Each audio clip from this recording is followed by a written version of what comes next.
우리 여호수아서 10장 6절에서 8절입니다. 10장 6절에서 8절.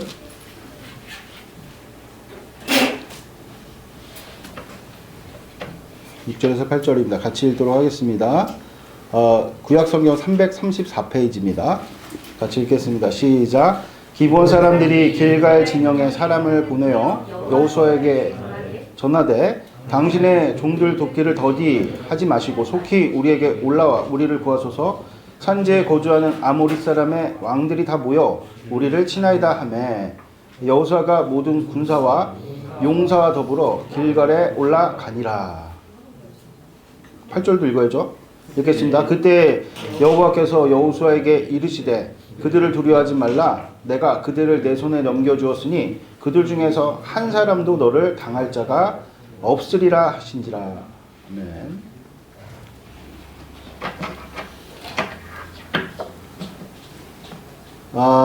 잠깐 눌렀어요? 우리 오늘 그 말씀의 제목은 프라미시비즘이라는 제목으로 하나님 말씀을 같이 나누도록 하겠습니다. 프라미시비즘 이게 뭐예요? 이 조음이에요, 조음. 신조 만든 말, 약속주의라는 그런 뜻인데요. 오늘 이제 말씀을 우리가 지난주에는 잠깐 역행을 해가지고 그 하나님께서 제사장적 관점으로 이스라엘을 보호하시는 내용이 무엇이냐, 여기에 대해서 이제 우리가 좀 살폈고, 이제는 왕적인 관점에서 하나님께서 우리를 어떻게 돌보시는가, 통치에 관한 내용이라 했습니다. 그것과 이제 관련돼 갖고 오늘 같이 말씀을 좀 나누도록 하겠습니다. 그래서 프라미시비즘이라는 어떤 이데올로기죠, 이데올로기. 그런 어떤 신조어를 제가 좀 만들어 갖고 제목을 좀 지어봤습니다. 그래서 오늘 좀 말씀에 우리가 가다가 역행을 했기 때문에 좀 흐름이 끊겼잖아요. 좀 설명을 드리자면은, 기브온 족속들이 속여가지고 이스라엘과 계약을 맺죠. 이스라엘은 그래서 굉장히 이제 난감해하죠. 난감해한 상황 속에서 당연히 이 기브온 족속들에 대한 감정이 좋을 리가 없습니다. 그런데 또 공교롭게도 그때 이제 기브온 족속들이 원래 가나안 족속의 소속이었는데 이스라엘로 넘어온 것을 이제 가나안의 남반구에 있는 나라들이 깨닫고 화가 나가지고 그들이 이제 규합을 해서 기브온 족속을 치러 온 거죠. 이러한 배경 속에서 오늘 말씀을 우리가 좀 이해를 가져야 되는데, 그러니까 이제 오늘 말씀은 기브온 족속들이 이스라엘의 구원을 요청하는 그런 어떤 장면이 담겨져 있는 내용입니다. 이걸 좀 짤막하게 여러분들이 이해를 가지고 오늘 설교를 좀 들으셨으면 좋겠습니다. 그런데 이데올로기는 특정 집단이나 개인이 세상을 이해하고 행동하는 데 기반이 되는 신념과 가치, 그리고 관념 체계죠. 사람들은 그 이데올로기를 따라서 삶을 구축합니다. 우리나라 사람들이 일반적으로 가지고 있는 이데올로기는 뭐 자유주의나 자유민주주의나 자본주의, 또 민족주의 같은 것들이 있어요. 이러한 이데올로기는 법을 바탕으로 정치 체제를 형성하고 또 경제와 산업을 발전시키는 데 아주 중요한 역할을 하죠. 그러면 여러분들, 하나님 나라의 이데올로기는 어떤 것일까? 그것이 바로 오늘 제목입니다. 프라미시비즘. 약속주의입니다. 약속주의. 하나님께서는 약속을 중심으로 당신의 나라를 편재하신다는 겁니다. 오늘 본문이 그것을 정말 잘 보여주는데요. 이 기브온 족속은 이스라엘을 속였습니다. 대단히 잘못한 일입니다. 왜냐하면은 이스라엘 백성을 종패 기로로 서게 만들었기 때문이죠. 앞서서 이스라엘이 아간의 범죄로 인해서 아이성 전투에서 대패를 했죠. 패배의 원인은 하나님의 말씀을 어겼기 때문입니다. 그런데 하나님께서는 모세를 통해서 가나안 7족속과는 결코 어떤 조약도 맺지 말라고 명령을 하셨어요. 신명기 7장 12절 뒤로 좀 넘기시면 있습니다. 7장 12절입니다. 우리 같이 한번 읽어보도록 하겠습니다. 7장 12절 읽겠습니다. 시작. 너희가 이 모든 법도를 듣고 지켜 행하면 내 하나님 여호와께서 내 조상들에게 맹세하신 언약을 지켜 내게 인애를 베푸실 것. 이거 아닌데? 1, 2절 죄송합니다. 12절이 아니라 1, 2절, 1, 2절. 제가 잘못 봤어요. 7장 1, 2절 같이 읽겠습니다. 시작. 내 하나님 여호와께서 너를 인도하사 내가 가서 차지할 땅으로 들이시고 내 앞에서 여러 민족 헷 족속과 기르가스 족속과 아모리 족속과 가나안 족속과 브리스 족속과 히위 족속과 여부스 족속 곧 너보다 많고 힘이 센 7 족속을 쫓아내실 때 내 하나님 여호와께서 그들을 내게 넘겨 내게 치게 하시리니 그때 너는 그들을 진멸할 것이라. 그들과 어떤 언약도 하지 말 것이요 그들을 불쌍히 여기도 말 것이며. 그러니까 여기에 이제 기브온 족속이 속하는 거죠. 기브온 족속은 여기에 분명히 명기되어 있는 히위 족속의 하나의 일파예요. 히위 족속의 하나의 일파. 그렇죠? 그러니까 그들과 어떠한 계약도 조약도 너네는 맺어서는 안 된다. 모세를 통해서 분명하게 명령을 하셨다는 거죠. 그렇죠? 근데 계약을 덜컥 한 겁니다. 물론 속아서 맺은 언약이었어요. 그러나 여기에는 이스라엘의 귀책 사유도 상당합니다. 계약을 맺을 때 하나님께 묻지 않았던 거예요. 우리 여호수아 다시 좀 넘깁시다. 여호수아 9장 14, 15절. 14, 15절. 그러니까 신중치 못했다는 거죠. 속은 것도 잘못입니다. 그러니까 14, 15절. 그러니까 우리가 속지 않으려고 항상 우리가 늘 깨어 있어야 되겠죠. 14절 읽겠습니다. 시작. 무리가 그들의 양식을 취하고는 어떻게 할지를 여호와께 묻지 아니하고 여호수아가 곧 그들과 화친하여 그들을 살리리라 조약을 맺고 회중 족장들이 그들에게 맹세하였더라. 이런 중차대한 계약을 여호와께 묻지도 않았다. 그러니까 우리가 인생사 여러 가지 중차대한 결정을 하면서도 하나님께 묻지도 않고 결정한다. 이게 얼마나 어리석은 것이냐. 이걸 주님께서 오늘 우리에게 말씀하시는 거죠.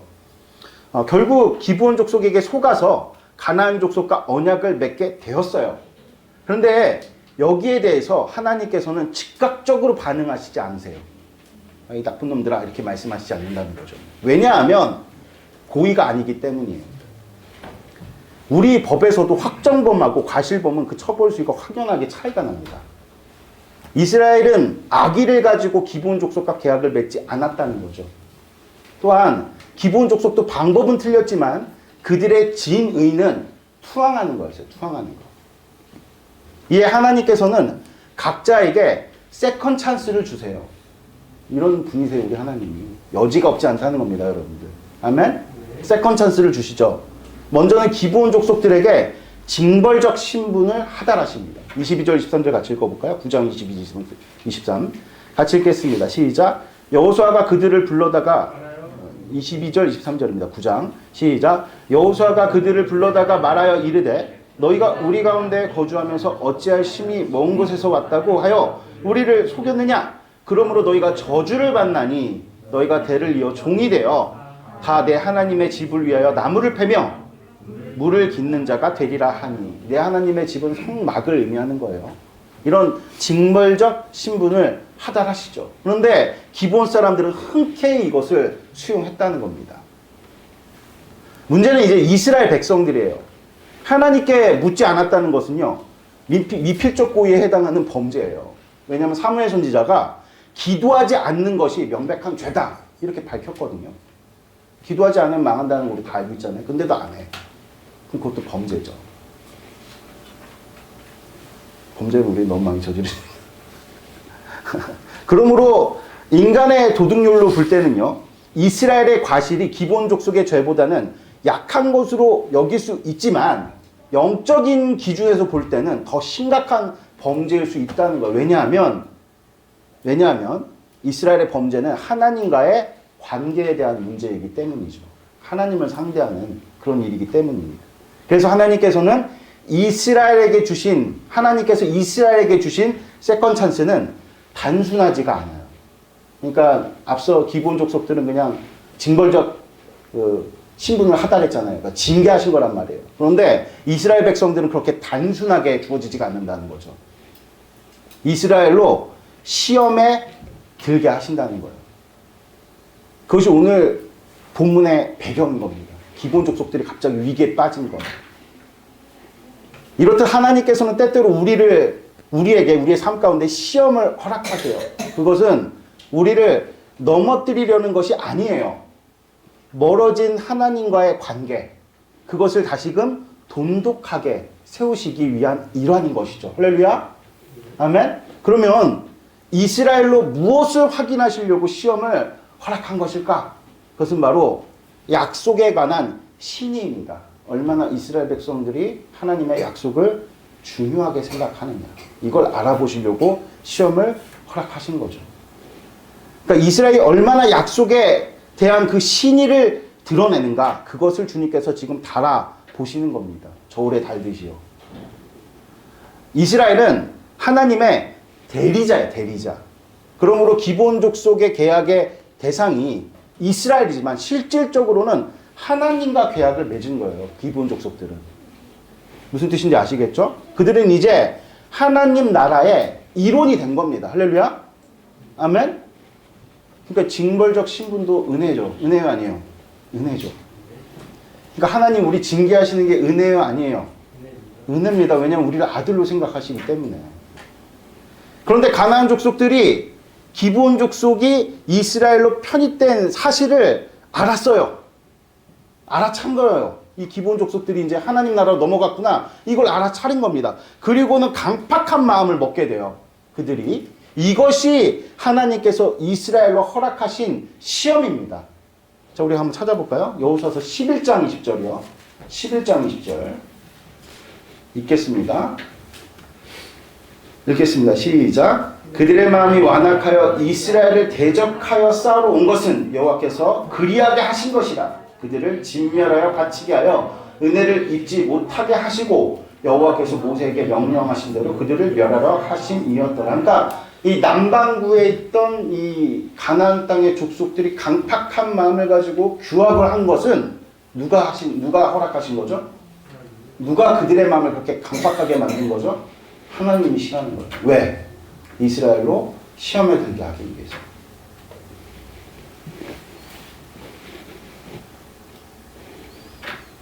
아멘? 네.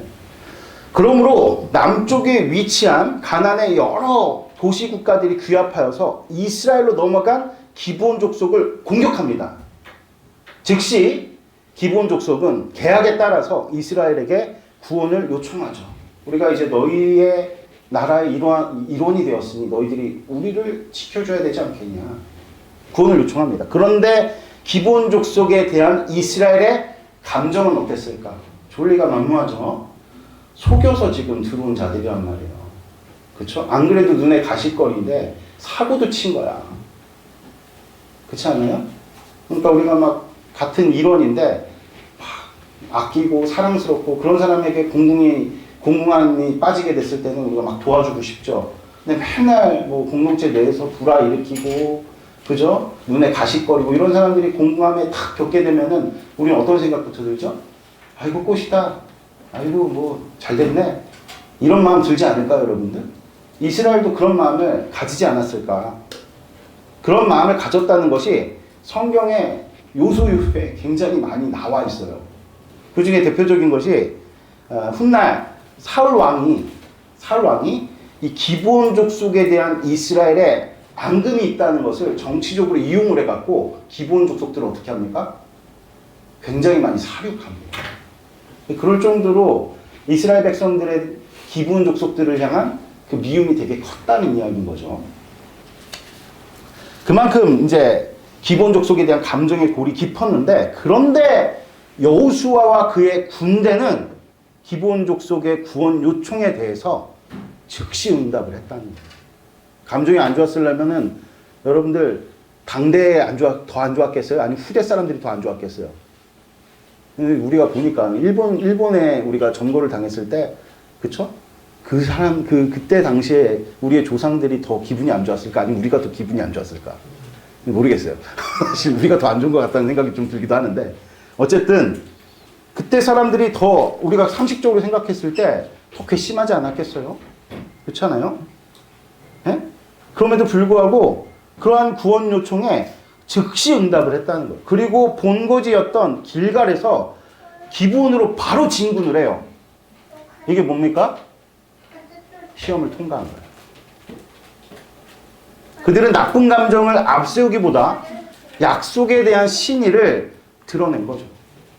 즉 하나님의 영광을 나타낸 것입니다. 만일 이스라엘이 자신의 감정을 앞세워서 약속을 등한시했다면 하나님의 명예는 땅에 떨어지고 말았을 것입니다.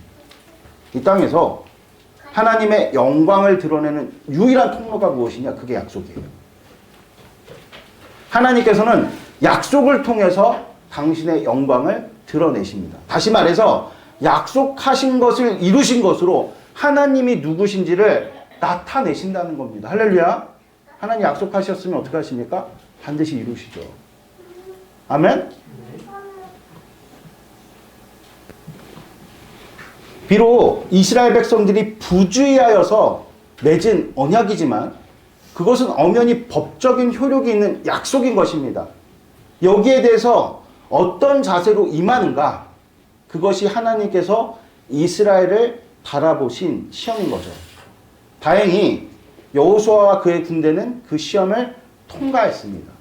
그러므로 그들이 기분으로 올라갈 때 하나님께서 다음같이 말씀한 10장 8절, 10장 8절입니다.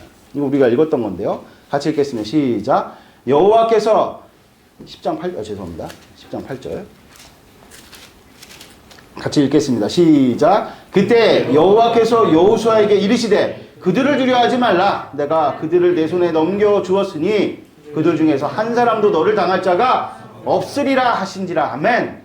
시험을 통과하자마자 길갈로 막 치고 올라갈 때 즉시로 응답해갖고 치고 올라갈 때 하나님께서 이런 말씀을 주셨다는 거죠. 이것은 다시금 이스라엘이 묻지 않고 죄를 범했던, 그래서 하나님과 경색됐던 관계가, 서먹했던 관계가 완전히 회복되는 것을 의미하죠.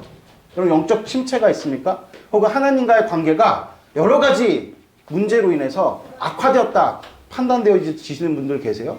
그런 걸 회복할 수 있는 길이 무엇입니까?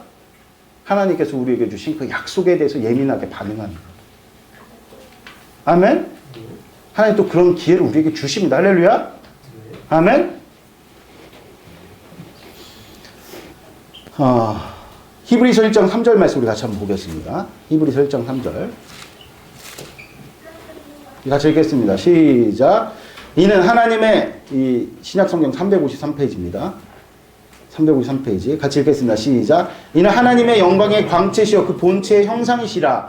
그의 능력의 말씀으로 만물을 붙드시며 죄를 정결하게 하는 일을 하시고 높은 곳에 계신 지극히 크신 이의 우편에 앉으셨느니라. 그러니까 그의 능력의 말씀으로 만물을 붙드신다. 이게 무슨 뜻이냐면 만물을 말씀으로 통치하신다는 것입니다. 아멘. 그런데 여기서 말씀이 갖는 속성이 언약이라는 거예요. 언약. 하나님께서는 말씀하시고 그 말씀을 이루시는 것으로 통치하신다는 겁니다. 할렐루야. 아멘. 그러므로 하나님 나라의 이데올로기를 정의를 하자면 바로 프라미스비즘, 약속주의인 거예요. 약속주의. 약속주의. 우리는 오늘 본문을 이어서 여호수아와 그의 군대를 좀 더 주목해 볼 필요가 있는데, 그들은 자신들의 나쁜 감정을 앞세우지 않았어요.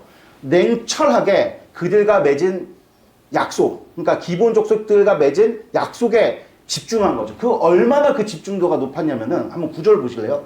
여호수아 10장 9절. 여호수아 10장 9절. 같이 한번 읽어보겠습니다. 10장 9절.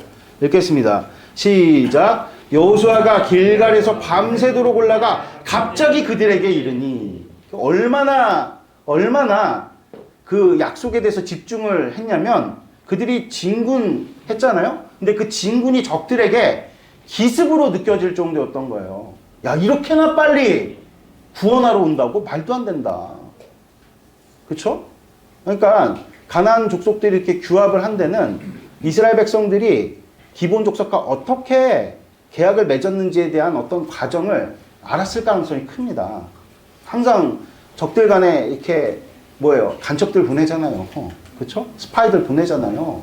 야, 그러니까 우리가 쳐도 도와주지 않을 가능성도 있다. 도와주더라도 한참 있다가 원종 올 가능성이 크다. 그런 계산으로 쳤는데 너무 빨리 온 거예요. 너무 빨리. 구원 요청하자마자 즉시로 온 거예요. 그러니까 기습으로 느껴질 정도로 약속에 대해서 몰입을 했다는 거죠. 이러한 여호수아와 이스라엘의 약속에 대한 신의를 하나님께서는 매우 높이 평가하신 거죠. 그 증거로 이전에 없던 대승을 이스라엘이 거둔 겁니다. 가나안 남반구의 대부분의 나라들이 규합된 연합군을 단번에 전투로 완전히 진멸해버린 거죠.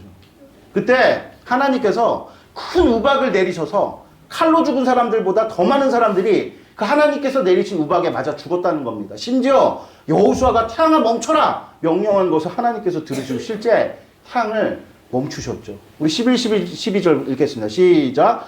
그들이 이스라엘 앞에서 도망하여 벳토론의 비탈에서 내려갈 때 여호와께서 하늘에서 큰 우박덩이를 아세가에 이르기까지 내리심에 그들이 죽었으니 이스라엘 자손의 칼에 죽은 자보다 우박에 죽은 자가 더 많았더라. 여호와께서 아모리 사람을 이스라엘 자손에 넘겨주시던 날에 여호수아가 여호와께 아뢰어 이스라엘의 목전에서 이르되 태양아 너는 기본 위에 머무를지라 달아 너도 아얄론 골짜기에 그리할지어다 하매 태양이 머물고 달이 멈추기를 그 백성이 그 대적의 원수를 갚기까지 하셨느니라. 거기까지 읽을게요.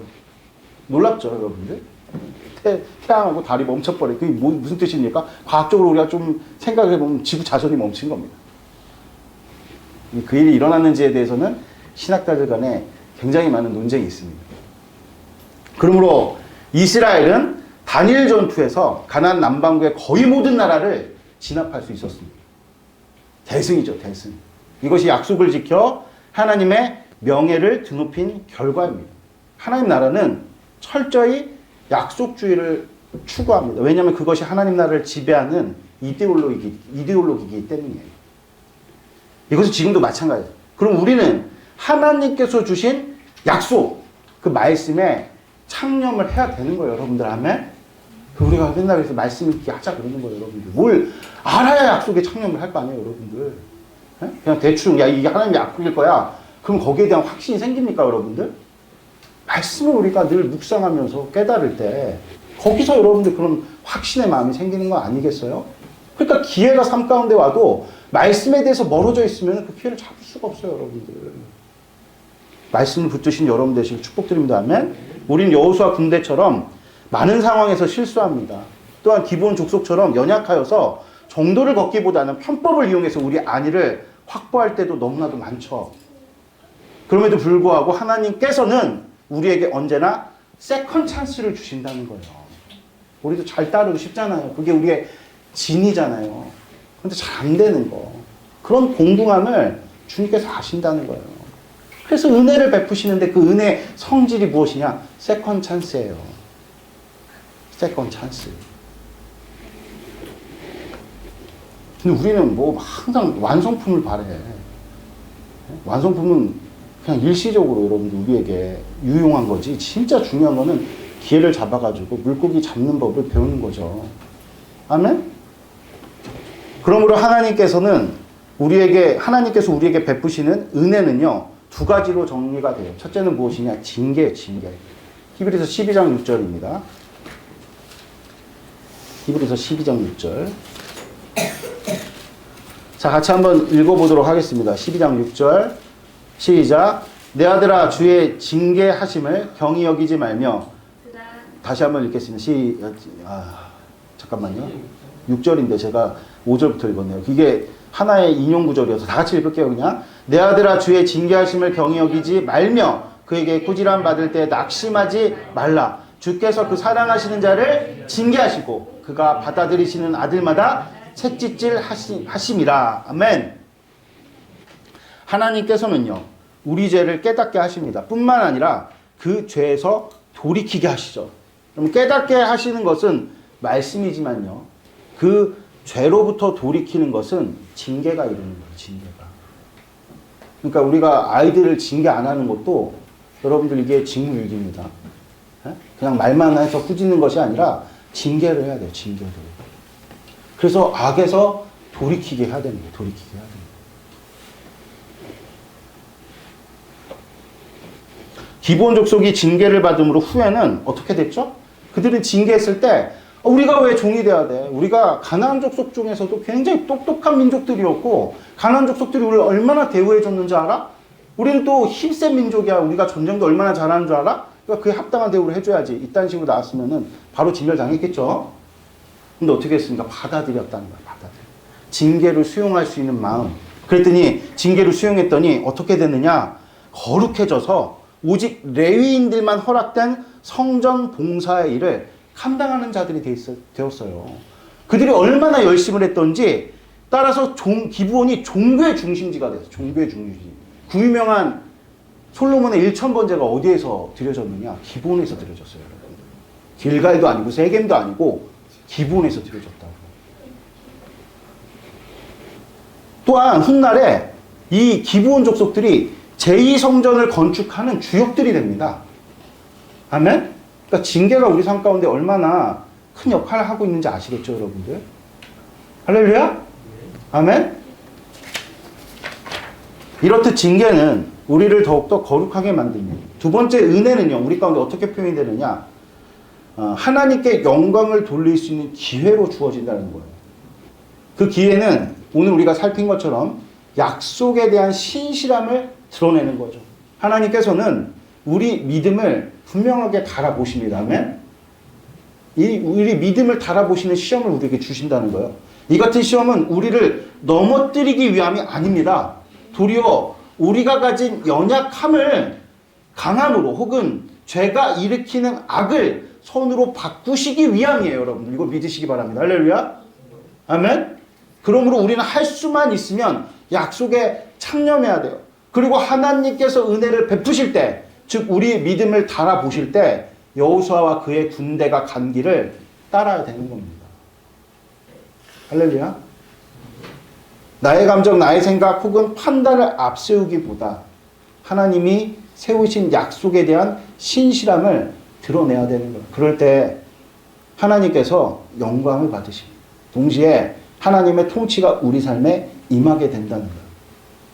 그러면 우리의 연약함이 도리어 강한 자들을 부끄럽게 만들고 우리도 얻지 못하는 죄성이 일으키는 악은 더 큰 악을 제거하는 수단이 되는 걸 봐요. 이걸 은혜 파라독스라 그러죠. 죄가 더한 것에 은혜가 더한다 그러잖아요. 그러니까 사람들이 이런 모습을 보면서 야 그러면은 은혜가 더하기 위해서 죄를 우리가 더 짓자는 얘기냐 이런 식으로 얘기할 만한 이 세상의 법리로는 도무지 이해할 수 없는 하나님의 통치의 이데올로기가 구현되는 하나님 나라를 우리가 경험하게 된다. 그게 뭐 약속주의예요. 약속주의 관점에서 보면 충분히 이해가 되는 그런 말씀인 거죠. 아멘? 할렐루야? 그래갖고요 사도 바울이 뭐라고 고백하는지 제가 이 말씀을 준비하면 이 말씀을 드디어 깨달은 거예요. 로마서 7장 21절에서 25절. 로마서 7장 21절에서 25절. 자, 같이 한번 우리가 읽도록 하겠습니다. 시작. 그러므로 내가 한 법을 깨달았느니 곧 선을 행하기 원하는 나에게 악이 함께 있는 것이로다. 내 속사람이로는 하나님의 법을 즐거워하되 내 지체 속에서 다른 법이 내 마음의 법과 싸워 내 지체 속에 있는 죄의 법으로 나를 사로잡는 것을 보는도다. 오라 나는 공고한 사람이로다. 이 사망의 법에서 누가 나를 건져내냐. 우리 주 예수 그리스도로 말미암아 하나님께 감사하리로다. 그런즉 내 자신이 마음으로는 하나님의 법을 육신으로는 제 법을 섬기노라. 이게 이해가 되세요 여러분들? 내 속에는 두 가지 법이 있는데 내가 항상 선을 이루기를 바라는데 그 선을 이루는 것이 아니라 죄를 이루는 법이 항상 나를 끌어당겨가지고 내가 이렇게 죄악에 의도치 않게 빠지게 되는 경험들을 내가 종종 해. 내가 얼마나 곤고한 줄 알아? 그런데 우리 주님께서 약속주의를 따라 살아가는 자들에게 세컨 찬스를 주시고 내가 그 약속에 대해서 신실함을 드러내셨더니 오히려 내 죄로 말미암아 일어났던 결과가 다른 더 큰 죄악들을 꺾어내는 은혜의 계기가 되더라는 거예요. 여호수아처럼. 여호수아와 그의 군대는 그의 악함으로 하나님 앞에 죄를 지어, 그쵸? 기도드리지 않고 어리석음을 범한 그 일이 도리어 역전이 돼갖고 약속주의를 표방하면서 인생을 살아가니 그들에게 주어진 그 약속을 소중히 여기니 오히려 그 일이 전화위복이 돼갖고 모든 남반구에 있던 군사들이 알아서 규합해갖고 그것도 내가 내 실력으로 싸워서 이긴 것이 아니라 갑자기 그때 막 우박이 막 떨어져가지고 여러분들 우리 인생 살다 보면 그런 일들 많이 경험하잖아요. 내 힘으로 이룬 게 아닌데 내 힘으로는 이게 가당치도 않는 일인데 나로서는 이런 귀하고 복된 자리와 사람을 만날 수 있는 것이 아닌데 우연히 겹쳐가 그게 우연히 겹친 게 아니라 하나님의 의도하심이라니까요, 여러분들. 그럼 복된 은혜를 주님께서 우리에게 이루시기를 원하십니다. 그래서 세컨찬스를 주시는 거. 그러니까 우리는 어떻게 해야 돼? 깨어 있어야 돼. 그러면서 우리가 세속적인 어떤 이데올로기에 막 여러분들 우리나라가 얼마나 그런 것 때문에 지금 가위가위 찢겨 있습니까? 거기에 휘둘리는 것이 아니라 약속주의! 하나님 나라의 이데올로기. 프라미시비지. 이것을 분명하게 붙들고 약속에 늘 참여하면서 매 순간 주님께서 우리에게 세컨 찬스를 주신 것을 붙들어 이 같은 인생에서의 큰 대승을, 은혜의 파라독스를 경험하시는 저와 여러분들 되시기를 주 예수로 축복드립니다. 기도드리겠습니다. 하나님 아버지 감사합니다. 오늘 선포된 말씀 우리 가운데 이루어 주셔서 하나님의 통치가 아버지 약속으로 말미암아 우리 가운데 이루어 주신다는 분명한 사실 우리가 배웠는데 아버지 우리가 이 말씀을 믿어 아버지 이제 다른 우리가 사도 바울과 같이 내가 가지고 있는 모든 지식과 내가 가지고 있는 엄청나게 지금까지 살아왔던 여러 가지 경험들을 다 내려놓고 오직 복음에 참여하여서 오늘 주님께서 우리에게 가르쳐 주신 약속주의를 따라서 우리의 삶을 아버지 세팅하고 구축하며 나아가 승리를 이루는 저와 우리 모든 우리 지체들의 삶이 되어줄 수 있도록 주님께서 은혜 베풀어 주시옵소서. 감사합니다. 버려짐 대신 예수님의 이름으로 기도드렸습니다. 아멘.